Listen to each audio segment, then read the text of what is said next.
하늘나라는 밭에 숨겨진 보물과 같다. 어떤 사람이 그 보물을 발견하고 다시 밭에 숨겼다. 그는 매우 기뻐하며 돌아가서 가진 것을 모두 팔아 그 밭을 샀다. 또한 하늘나라는 진주를 찾는 상인과 같다. 아주 값진 진주를 발견하자 그 사람은 가서 가진 것을 모두 팔아 그 진주를 샀다. 우리에게 안정감을 주는 선택의 기준 중 하나는 바로 대세를 따르는 게 아닌가라는 생각을 해봅니다. 동시대 많은 사람들이 인정하고 선택하는 것을 나도 선택하면 적어도 나만 잘못된 길로 가는 건 아니라는 생각을 갖게 하기 때문입니다. 여러분은 선택하실 때 어떤 기준을 갖고 선택하시고 결정하십니까? 여러분은 어떤 마음이 꽂히면 내가 이걸 선택해야겠다라고 결단하십니까? 저는 대세를 따르는 편이거든요.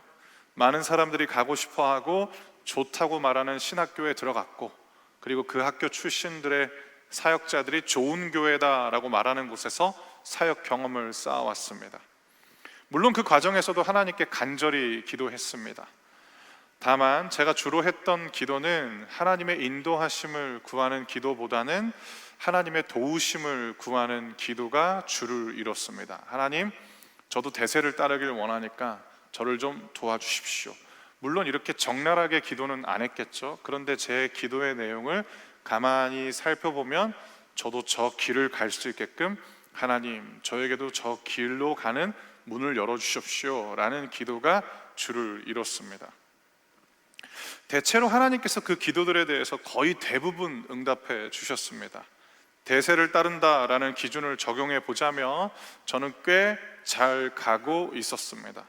그런데 갑자기 성경의 한 부분이 제 삶으로 불쑥 들어오더니 저를 불편하게 만들었습니다. 불편하게 할 뿐만 아니라 잊혀지지 않고 자꾸만 생각났습니다. 그 말씀을 여러분에게도 읽어드리겠는데요, 마태복음 7장 13절부터 14절 말씀 제가 읽어드릴게요. 좁은 문으로 들어가거라. 멸망으로 가는 문은 넓고 그 길이 쉬워 많은 사람들이 그곳으로 들어간다. 그러나 생명으로 가는 문은 작고 그 길이 매우 좁아 그곳을 찾는 사람이 적다. 이걸 아멘을 해야 되는데 이 말씀이 불쑥 제 삶에 팍 들어오니까 생각이 많아지더라고요. 하나님의 말씀은 살아있고 힘이 있다라는 히브리서 4장 12절 말씀이 진짜구나 라는 것이 저에게 깨달아지기 시작했습니다. 제가 방금 읽어드렸던 이 말씀이 살아서 움직일 뿐만 아니라 대세를 따르는 것이 가장 좋은 길이라고 확신했던 제 믿음에 균열을 가하기 시작했습니다. 좁은 문으로 들어가거라. 멸망으로 가는 문은 넓고 그 길이 쉬워 많은 사람들이 그곳으로 들어간다. 그러나 생명으로 가는 문은 작고 그 길이 매우 좁아 그곳을 찾는 사람이 적다라는 이 말씀, 결국 예수님의 말씀이 이겼습니다. 그 말씀이 이긴 후부터 저는 새로운 길로 들어서게 됐습니다. 많은 사람들이 들어가는 길이 아니라 생명으로 들어가는 예수님의 길에 들어서게 됐습니다. 삶의 기준뿐만 아니라 기도가 바뀌기 시작했습니다. 도와달라는 기도의 빈도수가 점차 줄어들기 시작했고, 예수님께 제 삶을 인도해달라는 기도가 더 많아지기 시작했습니다. 예수님은 대세를 따르는 사람들의 눈에는 좁은 문처럼 보일지 모르겠지만 생명으로 가는 문으로 인도하시기 때문에 예수님, 제 삶을 앞으로 예수님께서 인도해 주십시오라고 기도하기 시작했습니다. 기도가 바뀌니까 예전에는 고민조차 하지 않았던 일들에 대해서 고민하기 시작했고, 예전에는 당연했던 선택들을 주저하게 되었습니다. 절대 포기하지 못할 줄 알았는데 어느새 포기하게 되었습니다. 아니, 더 정확히 말씀드리자면 그게 별로 중요하지 않게 됐습니다. 사랑하는 여러분, 기도는 실제입니다. 믿음의 눈으로 보지 않으면 기도는 명상적 행위입니다. 자기 암시와 다를 바 없고 의지가 약한 이들이 마음의 평안을 찾기 위해서 삶의 속도를 늦추는 행위가 바로 기도가 아니지 않겠습니까? 하지만 예수님의 이름으로 구하는 기도, 예수님께 구하는 기도는 실제였습니다. 예수님께 내 삶을 인도해 달라고 기도하면 어느새 예수님의 길을 가고 있는 여러분 자신을 마주하게 될 것입니다. 그 길을 따를 때 우리는 변화된 우리 자신을 만나게 될 겁니다. 예수님께서 기뻐하시는 것을 나도 기뻐하고, 예수님께서 금지하신 것에서 돌이킬 때 다시 한번 생명으로 가는 문이 열리며 예수님이 인도하시는 길을 가게 되는 것입니다. 사랑하는 성도 여러분, 거기 진짜 기쁨이 있는 것입니다. 바로 그 길이, 그렇게 사는 삶이 예수님께서 가르쳐 주시는 하나님의 나라가 여러분들의 삶 가운데 임하는 것입니다. 하나님 나라는 이 땅에 임합니다. 동시에 우리들의 삶과 우리들의 내면에도 임합니다. 오늘 여러분과 이 하나님 나라에 대해 생각해 보려고 합니다. 신약 성경에는 4권의 복음서가 있는데요, 그 중에 마태복음이라는 성경은 예수님을 믿지 않으려는 유대인들에게 예수님을 더 잘 전하기 위한 흔적들이 발견됩니다. 그 중에 하나가 하나님 나라를 하늘나라라고 표현한 것입니다. 유대인들에게 있어서 하늘은 하나님이 계신 곳이고요, 하나님을 직접적으로 언급하는 것조차 하나님을 향한 경외심 때문에 조심스러워했던 유대인들에게 하늘이라는 것은 하나님을 연상케 하는 단어였습니다. 하나님 나라에는 2가지 뜻이 담겨 있습니다. 첫째는 우리가 흔히 연상하는 사후 세계에 우리가 들어가게 될 낙원의 개념입니다. 더 이상 하나님과의 관계 단절이 없는 영원한 기쁨과 깨어진 삶의 질서와 조화가 하나님이 주시는 생명으로 회복되는 곳, 그것이 바로 하나님 나라입니다. 십자가에서 예수님께서 죽으시기 직전 그 마지막 순간까지도 자신에게 구원해달라고 말한 강도에게 약속한 바로 그 낙원, 그것이 바로 하나님 나라의 첫 번째 의미인 것입니다. 그런데 오늘 우리가 살펴볼 하나님 나라의 2번째 개념은 하나님이 다스리시는 시간과 영역에 대한 것입니다. 하나님의 다스리심, 이것을 여러분들이 기억해 주시고 오늘 말씀을 함께 살펴보도록 하겠습니다. 마태복음 13장 44절 말씀, 저와 우리 성도님들이 한 목소리로 읽겠습니다. 시작. 하늘나라는 밭에 숨겨진 보물과 같다. 어떤 사람이 그 보물을 발견하고 다시 밭에 숨겼다. 그는 매우 기뻐하며 돌아가서 가진 것을 모두 팔아 그 밭을 샀다. 아멘. 여러분들은 여러분 재산 어디에 보관하세요? 대부분의 사람들이 아마 은행에 보관할 거잖아요. 이 비유의 배경은 당시 유대 사회에서 종종 있었던 일에 대한 내용인데, 당시 유대 사람들은 값비싼 물건, 그리고 다른 사람들한테 절대로 내어줄 수 없는 집안 대대로 내려오는 소중한 보물들을 자기 땅에 숨기곤 했습니다. 그것이 이 비유의 배경입니다. 어떤 사람이 밭에서 일을 하고 있었어요. 그런데 밭에 숨겨두었던 보물을 발견했던 것입니다. 아마도 밭을 갈고 있지 않았을까? 주위를 둘러봤어요. 아무도 거기에 보물이 숨겨진 걸 몰랐던 거죠. 심지어 누구도 몰랐느냐? 그 밭의 본래 주인도 거기에 보물이 숨겨진 걸 몰랐던 것입니다. 그래서 보물을 발견한 사람은 자기 재산을 다 가지고 와서 그날 당장 그 밭을 사게 됩니다. 보물을 발견한 사람은 어떻게든 이 밭을 사야 했기 때문에 아마도 본래 밭의 주인이 충분히 납득할 만한 금액보다 더 후한 돈을 줬을 것입니다. 내고 없이 그냥 웃돈 얹어서 바로 샀던 거죠. 왜냐? 거래가 바로 그 당일에 이루어졌기 때문입니다. 어쩌면 밭의 본래 주인은 자신이 이득을 본 거라고 생각하면서 좋아했을지 모르겠어요. 그런데 예수님의 이야기를 듣는 우리는 알고 있습니다. 진짜 이익을 본 사람이 누구인가? 맞아요. 자기 전 재산을 다 팔았지만 거기에 밭에 보물이 있는 것을 알고 그 밭을 산 사람이야말로 진짜 이익을 본 것입니다. 그래서 밭을 산 사람에 대해서 마태복음 13장 44절은 이렇게 묘사해요. 그 사람은 매우 기뻐했다. 왜냐하면 밭에 숨겨진 보물은 자신이 가진 것을 모두 팔아도 될 만큼 값진 것이기 때문입니다. 이 비유에서 우리는 하나님 나라에 담겨 있는 두 가지 비밀을 발견할 수 있습니다. 하나는 무엇이냐? 하나님의 나라는 평범한 일상 속에 감춰져 있다라는 것입니다.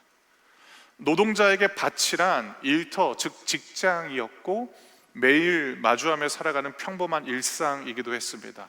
그는 그곳에서 일하던 중 보물을 발견했다라는 겁니다. 그 보물이 바로 하나님이 다스리시는 하나님 나라입니다. 그렇게 하나님 나라는 평범한 일상 속에 발견됩니다. 사랑하는 여러분, 우리가 매주 지금 하고 있는 신앙생활도 평범한 일상과 매우 닮아 있습니다. 우리는 지난주와 동일하게 찬양했어요. 한 20분 정도 찬양했죠. 그리고 찬양 끝나면 교회에서 전하는 소식을 들어요. 이것도 지난주와 동일한 포맷입니다. 지난주와 동일하게 설교자를 통해서 성경을 깊이 읽고 생각하는 설교 시간을 같이 갖고요. 설교 시간 끝나면 지난주와 동일하게 우리는 기도할 것이고, 기도가 마치면 찬양하면서 준비한 헌금을 하나님께 드릴 것입니다. 그리고 나면 우리는 배정된 소그룹으로 가서 셀 모임을 하게 될 것입니다. 봄이 시작됐죠. 근데 여름이 다가오고 있어요. 여름이 되면 우리는 아울리치를 가겠죠. 그리고 가을이 되면 다시금 셀 모임을 하다가 겨울 되면 우리는 수련회 할 겁니다. 이 반복이 어떤 때는 참 담조롭게 느껴지기도 하고, 특별한 거 하나 없는 내 일상에 또 하나의 평범함이 추가되는 것 같아서 내가 굳이 이걸 해야 하나 라는 생각도 갖게 합니다. 그런데 이 반복은 우리의 신앙생활뿐만 아니라 학교생활, 직장생활, 가정에서도, 우리가 매일 마주하는 관계에서도 어김없이 나타납니다. 예수님은 바로 이 평범한 일상 속에서 하나님 나라를 발견하게 될 것이다 라고 말씀하고 있는 것입니다. 마치 어느 날 갑자기 예수님의 말씀이 믿어지고, 뭔가 모호하게 이해되지 않았던 것들이 해결되면서 이거구나 하는, 즉 밭에 감추인 보화로 말씀이 우리에게 이해되어지고 믿어지게 된다라는 겁니다. 그렇게 평범한 일상 속에서 하나님이 주인 되시고 하나님이 다스리도록 나의 마음과 생각을 하나님께 맡기는 삶이 시작되면, 예수님의 비유 속에 등장했던 사람처럼 매우 기뻐하며 자신이 가진 모든 것을 팔아서라도 하나님을 원하게 된다는 것입니다. 또 하나, 하나님 나라에 담겨있는 두 번째 비밀은 무엇이냐면, 그 속에는 매우 큰 기쁨이 숨겨져 있다라는 것입니다. 하나님이 나를 다스리신다라고 하면 우리 안에 찾아오는 한 가지 불안감이 있어요. 그것이 무엇이냐? 나를 빼앗기면 어쩌나, 나를 잃어버리면 어쩌나 라는 걱정입니다. 하지만 하나님이 나를 주관하시는 삶은 나를 잃어버리는 삶이 아니고요, 내가 가진 모든 것을 팔아도 아깝지 않은 매우 큰 기쁨을 얻는다라는 것이 마태복음 13장의 증언인 것입니다. 왜냐하면 하나님이 나를 다스리시면 진짜 내가 무엇을 원하고 필요로 하는지 깨닫게 되기 때문입니다. 다시 마태복음 13장 44절 말씀을 읽어 드릴게요. 여러분들은 눈으로 확인해 주시겠어요? 하늘나라는 밭에 숨겨진 보물과 같다. 어떤 사람이 그 보물을 발견하고 다시 밭에 숨긴다. 그는 매우 기뻐하며 돌아가서 가진 것을 모두 팔아 그 밭을 샀다. 아멘. 사랑하는 성도 여러분, 마태복음 13장 44절에서 포기와 아쉬움이 아닌 내가 가진 모든 것을 팔아도 아깝지 않은 매우 큰 기쁨을 우리는 발견하게 됩니다. 밭에 감추어진 보물로 표현되는 이 하나님 나라는 무엇이냐면, 자신이 진정으로 바라고 원하는 것을 의미하기도 하는 것입니다. 사랑하는 청년 여러분, 여러분들의 마음의 주인을 하나님으로 바꾸십시오. 이것이 여러분의 삶에 하나님의 나라가 임하는 것입니다. 하나님 나라가 여러분들의 삶에 임한다라는 것이 모호하게 들릴 수도 있고 어렵게 들릴 수도 있잖아요.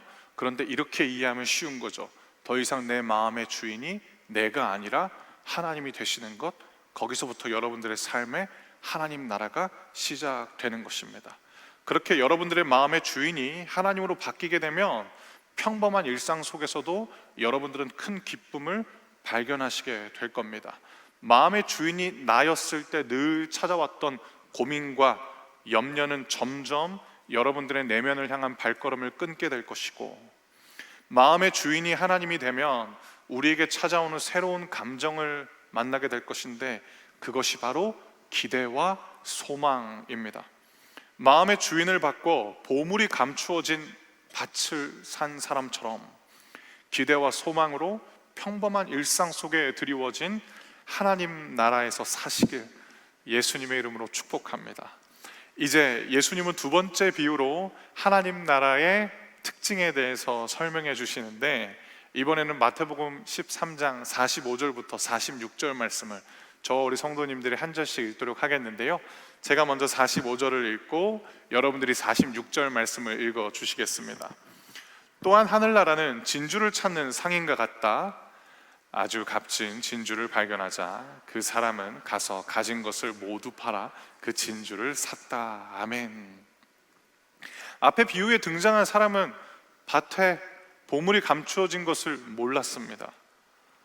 몰랐는데 발견했다 하면, 이번 비유에 등장한 사람은 처음부터 보물을 찾고 있었습니다. 이 사람의 직업은 상인이었는데 그가 얻고 싶어하는 보물은 명확하고 구체적이었습니다. 값진 진주. 그렇게 값진 진주를 찾았던 상인은 마침내 진주를 발견하게 되는데, 그 진주는 자신이 찾던 것보다 더 좋은 것이었습니다. 그래서 상인은 앞에 비유에 등장했던 밭을 샀던 사람처럼 자신이 가진 모든 것을 팔아서 그 값진 진주를 사게 됩니다.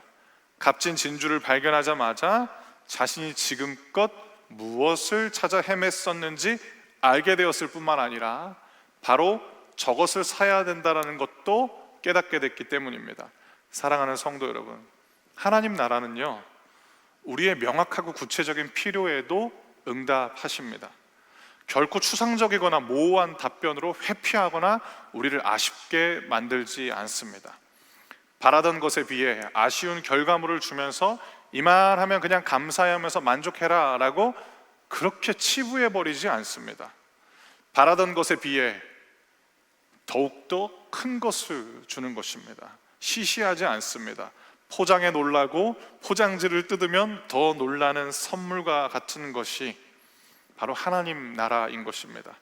우리가 구체적으로 바라던 것보다 더 좋은 것으로 응답하십니다. 그렇기 때문에 내가 가진 모든 것을 팔아서라도 갖고 싶게 만드는 것이 바로 하나님 나라입니다. 내가 하고 싶은 것, 내가 좋아하는 것으로 가득했던 질문과 기준이 하나님이 나에게 원하시는 것, 하나님이 좋아하시는 것으로 바뀌게 되는 것, 이것이 바로 하나님 나라가 삶 가운데 임한 성도의 새로운 모습인 것입니다. 그러면 하나님이 나에게 원하시는 것이 진짜 내가 원하는 것이라는 것을 깨닫게 될 것이고, 하나님이 좋아하시는 것이 진짜 내가 좋아하는 일이라는 것도 이내 알게 될 것입니다.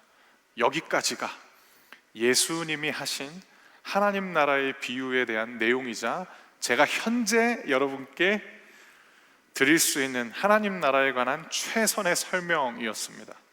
그런데도 만약 하나님 나라가 모호하고 어렵게 느껴진다면, 아니, 하나님이 다스리시는 삶을 사는 것은 그냥 신앙심 좋은 저 사람들의 이야기고 나 같은 사람들한테는 별로 해당되지 않는 것처럼 느껴지신다면 이 기도를 해보시라고 말씀드리고 싶습니다. 그런데 이 이야기를 드리기 전에 제가 여러분들한테 제 삶에 대해서 솔직하게 말씀드릴게요.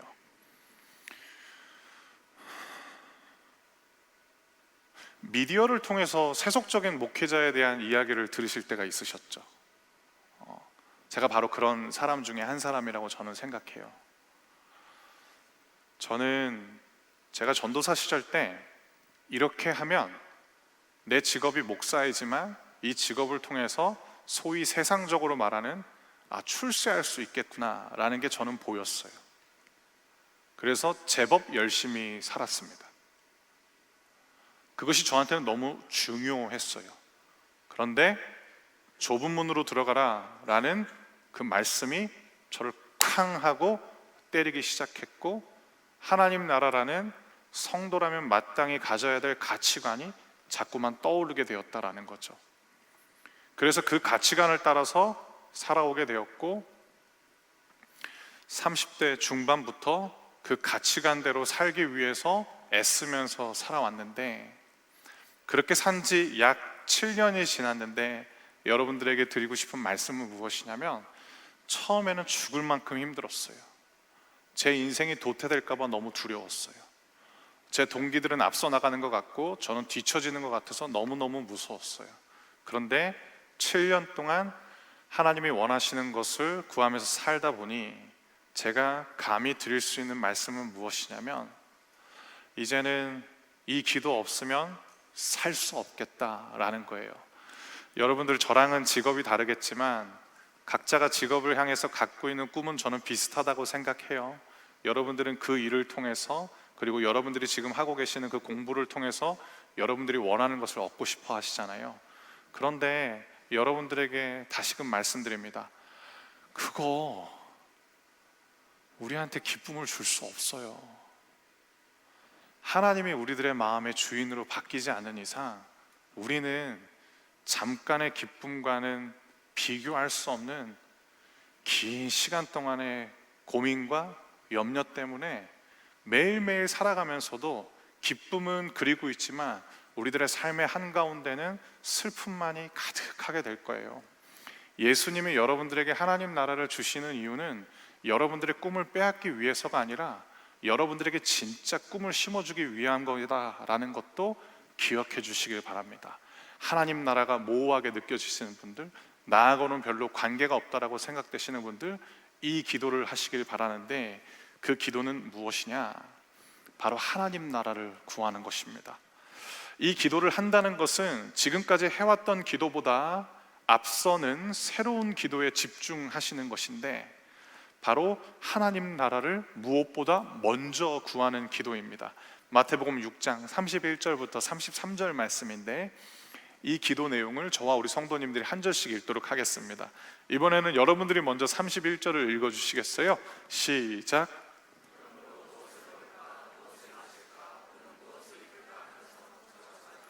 이런 걱정은 이방 사람들이나 하는 것이다. 하늘에 계신 너희 아버지께서는 너희에게 이 모든 것이 필요한 줄을 아신다. 33절. 먼저 아버지의 나라와 아버지의 의를 구하여라. 그러면 이 모든 것들이 너희에게 덤으로 주어질 것이다. 아멘. 마태복음 6장 31절 말씀은 이 세상 모든 종교의 기도이자 우리 역시 지금까지 줄곧 해왔던 기도의 내용에 대해서 다루고 있습니다. 그게 뭐냐? 무엇을 먹을까? 무엇을 마실까? 무엇을 입을까에 대한 기도, 즉 먹고 사는 것에 관련된 기도입니다. 문제는 이 기도를 하는 것에 있는 것이 아니라, 이 기도를 하는데도 불구하고 이 기도의 결론이 뭐였느냐? 걱정이었다라는 것입니다. 기도는 하는데, 먹고 사는 문제에 대해서 하나님께 도와달라고 기도는 하는데 믿음으로 끝나는 것이 아니라 걱정으로 끝나는 게 문제라는 것입니다. 예수님은 우리의 걱정을 멈추게 하시기 위해서 하나님이 어떤 분이신지 소개하는데, 사랑하는 성도 여러분, 기억해 주세요. 하나님은 우리가 걱정하고 있는 모든 것들이 우리에게 필요한 것을 알고 계시는 우리 아버지입니다. 그런데 여기서 우리가 주의해야 할 점이 있습니다. 그것은 무엇이냐면, 우리들의 육신의 아버지를 비추어서 하늘에 계신 아버지에 대해서 추측하는 것입니다. 조금 더 불편할 수 있지만 그래도 초점을 맞춰서 말씀드릴게요.